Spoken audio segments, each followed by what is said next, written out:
She said it like a secret already kept. Soft voice, steady eyes, and that small, knowing smile that didn't ask for trust, just assumed it was already hers. It was late.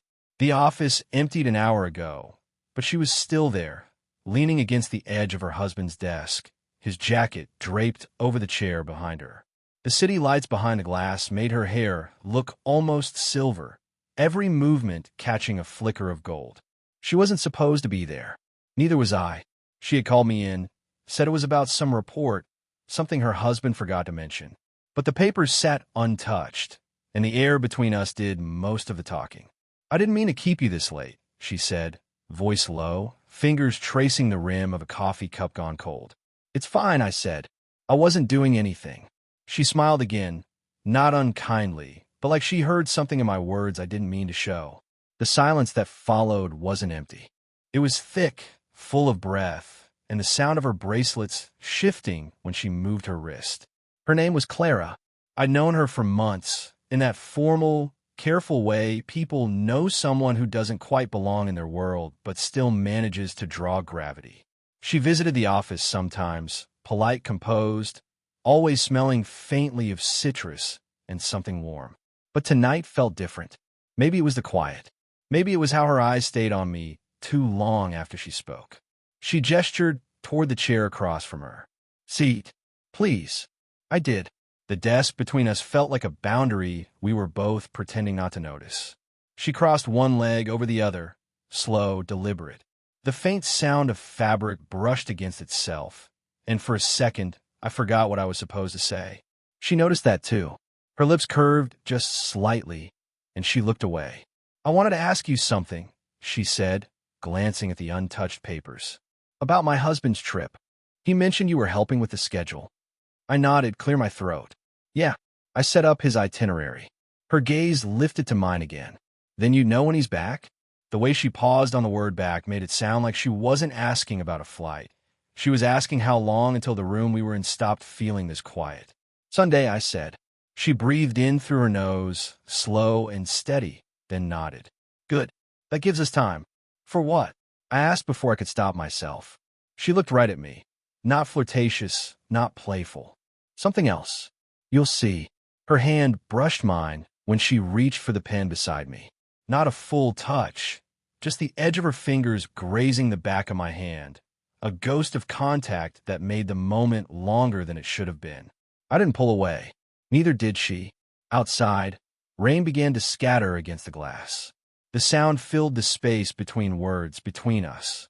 She turned her head slightly toward the window, and for a second, I caught her reflection, distant, softer.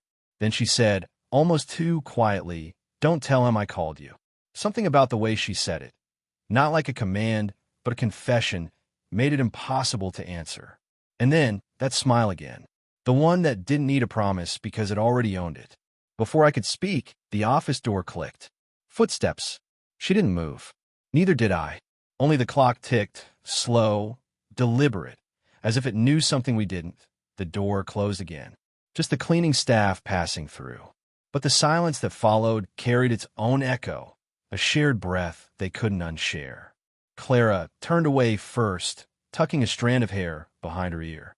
The gesture looked practiced, but her hand trembled. I pretended not to notice. "Sorry," she said after a moment, voice steadier than her fingers. "I didn't mean to make that sound secretive." "It's fine," I said too quickly. She gave me a small, almost grateful look, like she knew it wasn't fine at all, but appreciated the lie.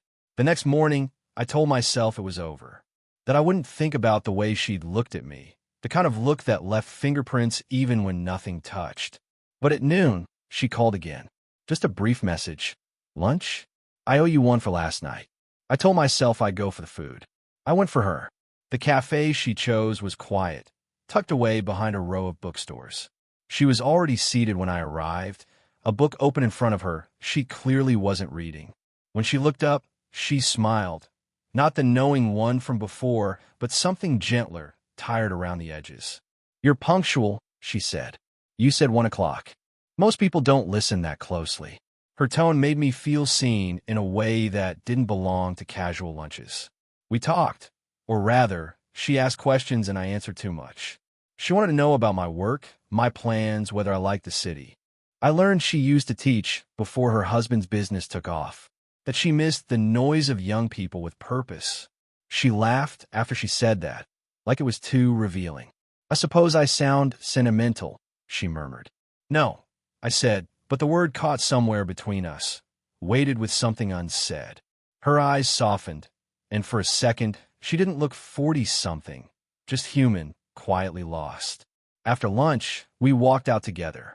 The street was narrow, sun cutting sharp between buildings. When a cyclist brushed too close, my hand went instinctively to her back, steadying her. My fingers barely touched the fabric of her blouse, but the warmth beneath it made my pulse trip. She froze, not from fear, but from awareness. Then, slowly, she stepped aside, out of reach. "Thank you," she said, not looking at me. "It's nothing." She turned to face me, eyes catching light. "You shouldn't say that so easily. Some things aren't nothing." The silence that followed wasn't awkward. It was fragile, like glass held between them, one move away from breaking. Later, she insisted on paying for lunch. I protested. She smiled that same half-smile from the night before. "Let me," she said. "You'll find another way to even it." The way she said "you will" made it sound inevitable. As she handed the waiter her card, her fingers brushed mine again, a soft, accidental contact that lingered just long enough to feel deliberate. Neither of us spoke. But when we left, she walked a little closer than before, our shoulders nearly touching. Never quite, always almost. And somehow, almost was what made it impossible to stop thinking about her. By Friday, I had convinced myself it was coincidence that every time I turned, she just happened to be there. In the hallway outside her husband's office. By the elevator, pretending to scroll her phone. Once at the cafe again. Same table, same book she still hadn't read. "You're following me," I said half-jokingly when I caught her eye. "Maybe I'm predictable," she replied, not quite smiling. "Or maybe you are." It was the first time she'd said "you" like that. Slow, deliberate, tracing the space between us. That afternoon, she came to the office again. Said she was looking for a document her husband had left behind. No one else was there. The staff already gone for the weekend, the air heavy with the hum of computers still on sleep mode. She stood by the window, flipping through the folder she'd found, her reflection faint against the glass. "He trusts you," she said quietly. "I guess so. Should he?" The question wasn't playful. It hung there, half a test, half a confession. I turned toward her. "Do you think he shouldn't?" She didn't answer. Just placed the folder on the desk and brushed an invisible wrinkle from her blouse, like the movement itself could erase what she'd just asked. Then her phone buzzed. A message. She glanced at it, froze, and turned the screen face down. "Everything okay?" She hesitated. "He's coming back early." Her tone made the words sound heavier than they should have. The silence that followed was all pulse. The sound of the rain outside. Her breathing, shallow. "Mine, uneven." She looked up, and the space between us closed by instinct. No plan, no permission. "Clara, don't." She stepped closer anyway, her voice barely above a whisper. "If we start explaining, we'll ruin it." The edge of her perfume caught the air, warm and faintly floral. My hand moved without thinking, just to steady her, maybe, and found her wrist. She didn't pull away. For a heartbeat, everything stilled. Her eyes searched mine, wide, unsure, and I saw the fight inside her. The pull, the guilt, the wanting. She opened her mouth, then stopped, as if afraid the truth might actually leave her lips. Then footsteps. A voice outside the door. My boss. We froze. She stepped back, quick, eyes wide, but composed again in a heartbeat. I moved toward the desk, pretending to shuffle papers. The door opened halfway. "Clara? I thought you'd already left." She smiled, too quickly, too perfectly. "Just grabbing something you forgot." He nodded, distracted, muttered something about an email, and left. The door clicked shut. Her smile faded. We didn't move. The air still crackled from what almost happened, what nearly broke through before the interruption. Finally, she whispered, "You should go first." I did, but when I reached the door, I felt her hand brush my sleeve. Barely a touch, yet enough to stop me. When I turned, she just looked at me. No words, no smile. And that was somehow worse than anything she could have said, because the silence between us wasn't empty anymore. It was waiting to. I tried to avoid her after that day. For 2 whole weeks, I managed to keep our exchanges brief, polite, professional. She matched my distance at first, as if we'd silently agreed to pretend we didn't remember how close we'd come. Then one evening she appeared in the hallway again, waiting beside the elevator. A folder clutched her chest. "I need to talk to you," she said. Her voice wasn't steady. We ended up in the conference room. Lights off, city glow spilling through the tall windows. Dust floated in the air like slow snow. She set the folder down, untouched. "You've been avoiding me." I swallowed. "Maybe that's safest." She gave a small, humorless laugh. Safe isn't the same as right. The silence that followed pressed in until it hurt. I could hear the faint hum of the air conditioner, the ticking of my watch. Finally, I said, "You're married." She looked at me then, eyes bright in the half-dark. "You think I forget that for even a second?" Her hand moved, hesitant, then rested on the edge of the table, close enough that I could feel the warmth of it. "I thought if I stayed away," I said quietly, "it would stop."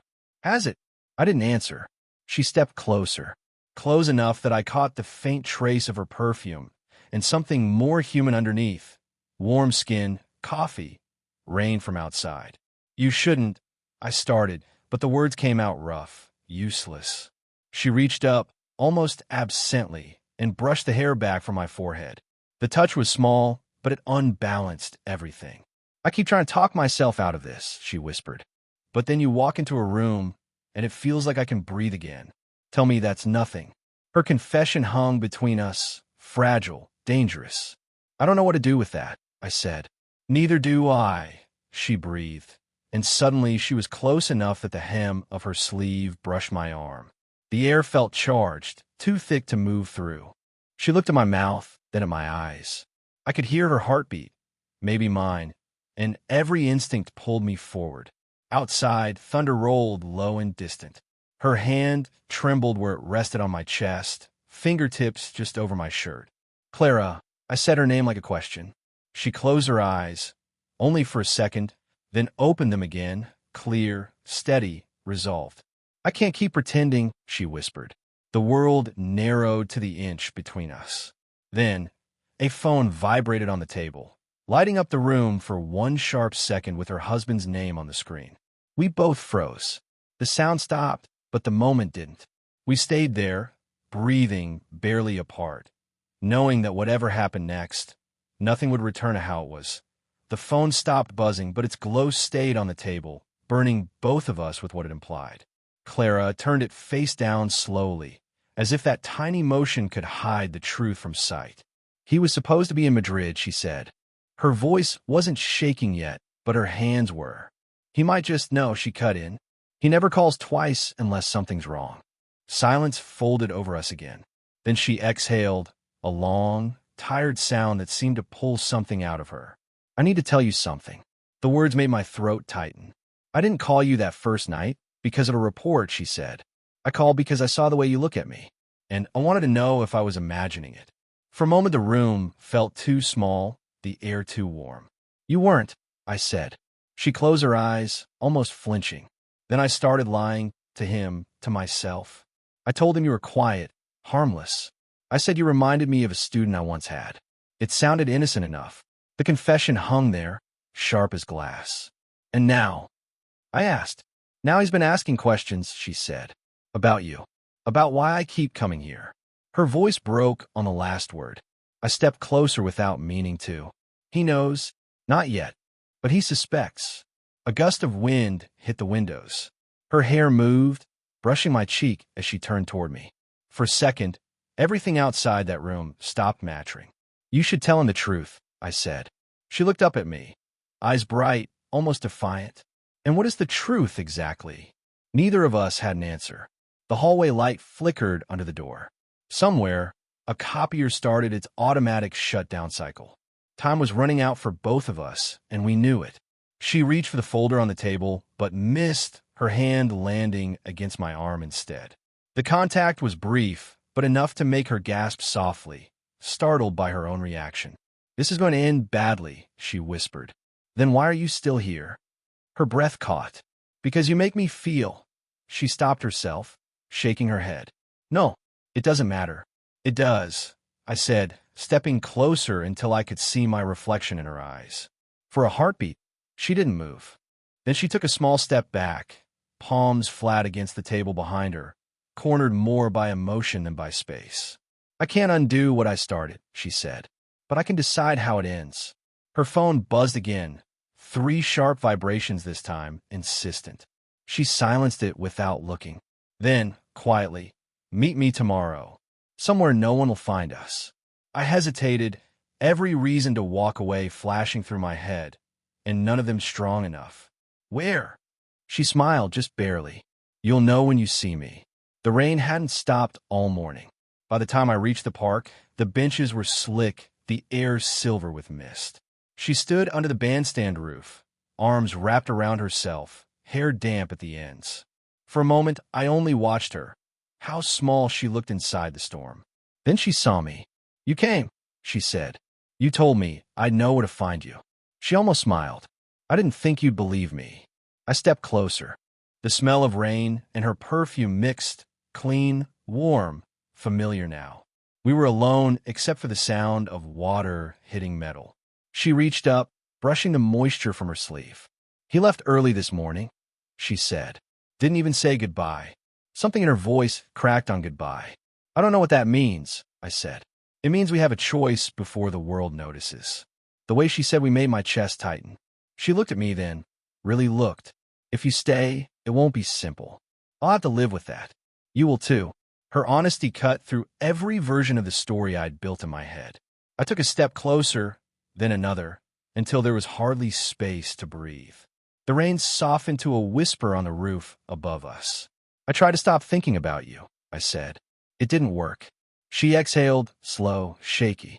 "You think it worked for me?" A single drop slid from her hair onto her cheek.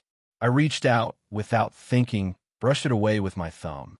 Her skin was cool from the rain, warm underneath. She didn't move. "I can't promise anything," she said quietly. "Not safety, not a future. Only that this means something to me. That's all I need," I said, though I wasn't sure if it was true. Her hand found mine. For a second, it was just fingers, damp and trembling. Then her grip steadied. "I keep wondering," she whispered, "if we met at the wrong time, or if this is exactly when we were supposed to." Thunder rolled far off, low and fading. We stood there, breath mingling, close enough that words felt unnecessary. The air around us buzzed with every choice we hadn't yet made. Then she leaned in, not quite a kiss, not quite restraint, and rested her forehead against mine. "This is me deciding," she said. I closed my eyes, waiting, not sure what would come next, the distance closing or the moment breaking apart. When I opened them again, she was still there, steady, eyes clear for the first time. Whatever happened next, we both knew what it meant. The secret wasn't a secret anymore. The rain cleared by evening. The city steamed in the light, everything slick and new, as if it had been washed clean just for them. They didn't talk much after that moment under the bandstand. Words felt too small. Instead, Clara walked beside him down the quiet street, the soft rhythm of their steps doing the talking. When they reached her car, she stopped and turned to him. Her eyes were tired but calm. "You should hate me a little," she said. He shook his head. "I don't." "You will," she replied, when it stops feeling easy. "It hasn't felt easy since the first time you said my name." That made her smile, small, honest, without the practiced mask she usually wore. She leaned against the car door, arms folded. "You keep surprising me. Maybe you just stopped expecting anything good." The words landed softly, but they hit something real. She looked away, blinking faster than the light breeze could justify. "You don't know what it's like," she murmured. "Getting older while people look through you, not at you. And then someone suddenly does." He stepped closer. "Then don't push it away." She didn't. Not this time. He reached out and took her hand. Her fingers hesitated, then threaded through his, warm, sure. That single gesture did what weeks of silence hadn't. It steadied them both. "I used to think the age thing would be the hardest part," he said quietly. "Isn't it?" Maybe, but I think the harder part is pretending it matters more than it does. She breathed out a shaky laugh. You sound older than you are, and you don't sound as old as you think. They both smiled at that, an uneven, human smile that belonged to no one else but them. He could still smell the rain on her clothes, the faint citrus scent that had haunted every empty room since the night she'd first called him. He wanted to kiss her, but not to prove anything, just to stay in the moment long enough to remember how it felt to choose something and mean it. Instead, he drew her closer and pressed his forehead to hers, the way she'd done before. It wasn't a question this time. It was an answer. She stayed there, hand resting over his heart. "So what now?" she whispered. He smiled. Now he stopped hiding. It was simple, fragile, but it was theirs. They stood that way for a while, the streetlights flickering on one by one, the world still spinning, but quieter somehow. When she finally stepped back, she didn't let go of his hand. They walked toward the car together, slowly, unhurried, like people who'd stopped measuring time by what they were afraid to lose. The air smelled of wet pavement and beginnings. And for the first time, neither of them looked back. Did you enjoy the story? What kind of stories would you like to hear next?